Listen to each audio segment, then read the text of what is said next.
ఉండకుండా కామెంట్ చేయండి. ఇంకొక ఏందిరా ఏంది టైం మళ్ళీ అట్ట పోయింది, ఏంది నాయన తండ్రి ఇది. ఏ అర్థం చేసుకోండి బ్రో సిస్టర్స్ అంటుంది. ఏ ఈరోజు 1 లైవ్ మంచిగా సపోర్ట్ చేయండి అంటుంది వైషు. ఈరోజు 1 అక్టోబర్ 1.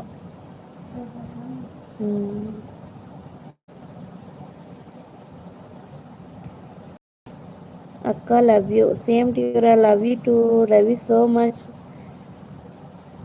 ఏంటి కర్రీ అక్క? చేయాలరా, క్యాబేజ్ చేయాలి. చిల్లీ వైప్స్ గారు అక్క గ్యాస్ అయిపోయింది. అలా అడగకండి, ప్రేయర్ చేస్తే గ్యాస్ ఎలా వస్తుందని ఇన్సల్ట్ చేయకండి అలా. లైక్ ఇవ్వండి చిల్ వైప్స్ గారు. ఓకే అక్క, చూడరా నేను శ్యామలక్క లైవ్కి వెళ్ళిరా ఒకసారి, తెలుసా నీకు? నవ్వుతారు ఎందుకండి మళ్ళీ, అలా ఇన్సల్ట్ చేయకూడదు. గ్యాస్ అయిపోతే ప్రేయర్ చేస్తే గ్యాస్ ఎలా వస్తుందండి?